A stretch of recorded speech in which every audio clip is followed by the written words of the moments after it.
this video we're going to be looking at the overall wheel package I've decided to go for the BFe Max build.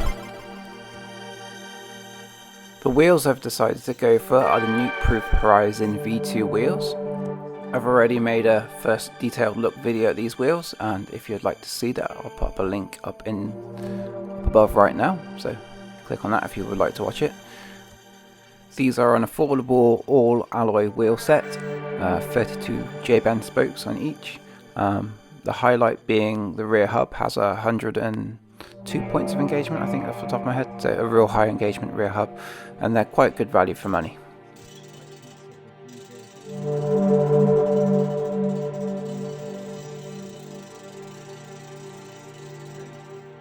So the first decision I have to make when assembling these wheels is which valves to use. The wheels come with these black valves as standard, but the Nukeproof hard inserts come with the exact same valves but in this copper colour. So in the end I went for the black because I haven't got any copper colour to match on my bike, but that's nice to have an option.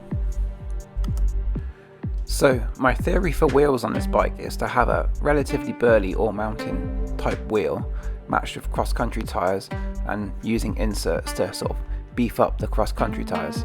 I'll put a link to the front tyre up front. I'm using a Schwable Racing Ray. Should have a link up in the video right now. Yeah, so the idea is to use a lightweight cross-country tyre and add inserts, especially on the rear. So I'm not going to go for an insert on the front initially unless the tyre starts folding over and find issues. But yeah, an insert at the rear is the main sort of key point I'm looking to use on these wheel sets. What I'm doing in the video at the moment is trying to look for the direction arrows on the tyre. I'm assuming it goes one way, but yeah, there is actually printed on the car in the casing somewhere that the direction for the tyre to be going.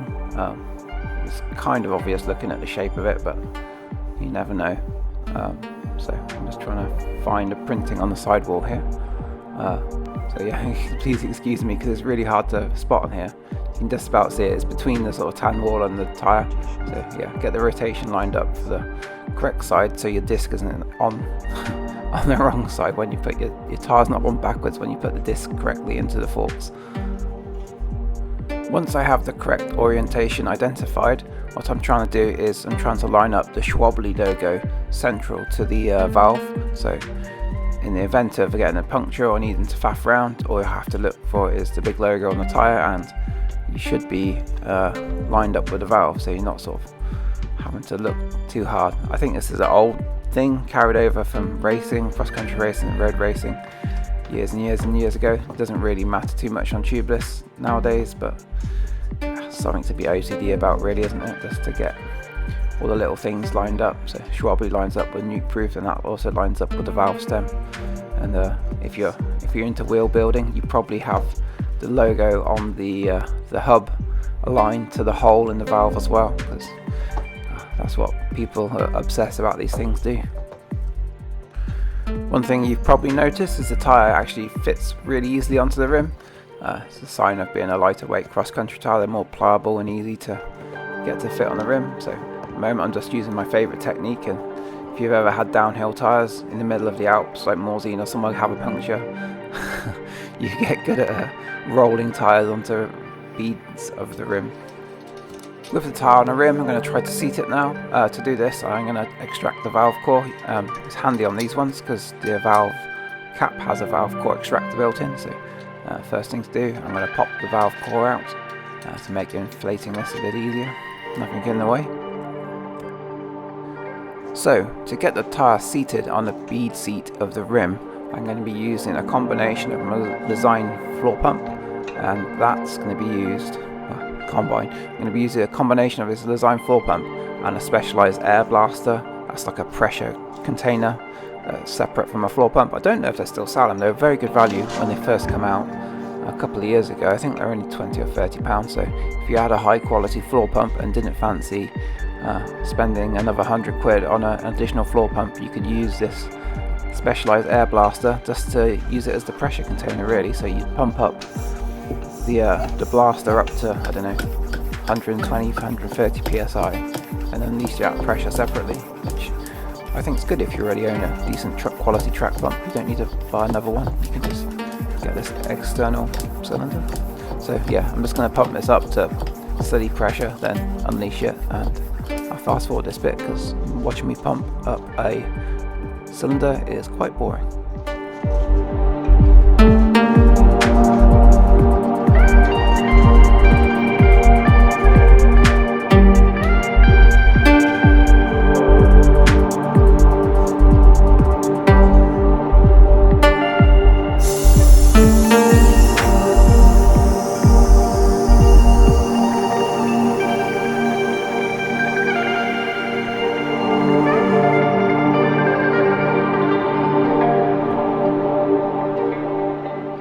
So on this first attempt at getting the bead seat seated, I didn't think it actually worked because I didn't hear the usual sort of loud popping sounds. But looking around the room and inspecting it, it looked like it was in position. So at this stage I thought I'd take the pump off, insert the valve back in and pump it up with the floor pump and see where we got to, if it would hold air.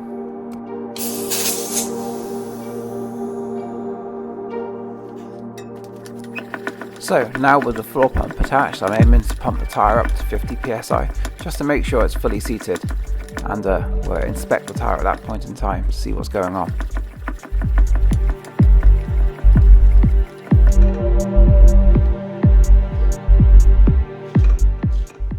And we got to 50 psi quite easily and didn't seem to be having any leaks at that point in time. So I think this is just one of those weird combo of rim and tyre where we didn't get a big popping sound of where the bead seat snapped into place. So it seemed to be fully seated and holding air with no additional sealer. So at that point we'll leave the front tyre as it is and pop some sealant in it later. And move on to the rear wheel, which is going to be a bit trickier. So the rear tyre I'm going to go for is a Schwable Racing Ralph. As you can see, I got it in the matching tan wheels with the front tyre. The tread pattern is quite different on this one. It's more of a paddle type tread, suitable for traction, whereas the front Racing Ray is more of a directional for steering. What I'm doing at the moment is I'm sort of lining up the Schwable logo with the valve and trying to get one side of the bead seat into the channel in the rim.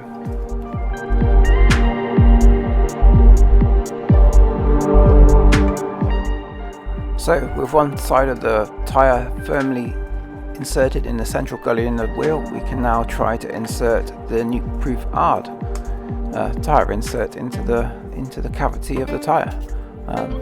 This is where things started to go wrong for me.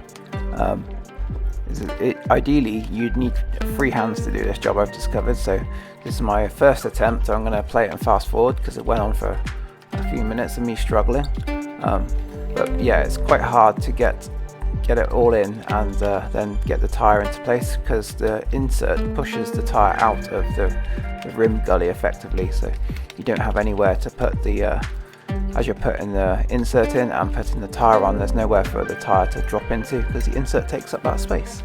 So I'm going to play this first attempt and fast forward so you can see me struggle a bit and see I'm doing it genuinely for the first time, and it might give you some hints and tips. So on to attempt 2. This time around I'm using my knees as a third hand effectively, and I'm trying to get the tyre and insert tucked in and hold it into place again between the floor and my knees to stop it popping out. It was much more effective, but it was still a failed attempt, as you see, but it got much closer. So as the tyre comes around, the rim wants to pop off effectively. So yeah, just holding it in position, the seated side at the base with my knees, and sort of working it around with my thumbs. Then we're just left with this little section at the top here. Better, but not fully successful. But as you might be able to see, there's a long section across the top that needs to be stretched over the rim seat and into place. It's more than I can do with my hands. This is like getting downhill tight. So the next thing to do is try to use a tyre lever and pop it over, but as you can see, you lift one side and it undoes in the opposite side. So yeah, this is a tricky tyre install because what's going on inside the tyre is you can't get the tyre to seat in the central gully because the insert's in the way. So there's no room for it to drop into effectively, so you really have to stretch the tyre over the rim seat. So yeah, this is more tricky than I was expecting, especially as the front went in straight away, but I'll keep playing it and you'll see what happens. So we're getting much closer now, and I've got the technique kind of dialed. What you have to do is hold one place of the tyre real tightly with your hand, and to stop it slipping out of the bead seat, then use the lever to pop the other side in. So yeah, it's quite tricky. Just persevere and you'll get there, I think, if you're doing the same as me. So it's time to inflate. I've got the specialised air blaster charged to 120 psi, and let's just unleash it into the tyre and see what happens.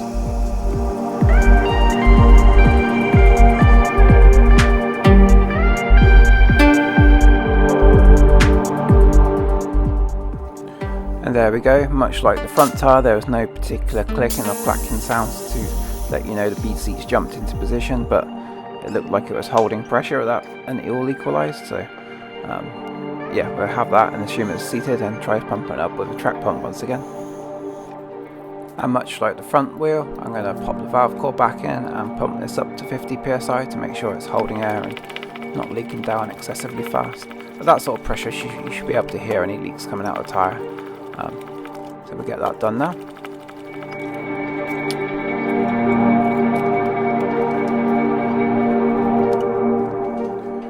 So there we have it, 2 tyres inserted onto the rims, and I think, if you don't mind me saying it myself, I think they look great with this tan and black combo going on. I think they look awesome.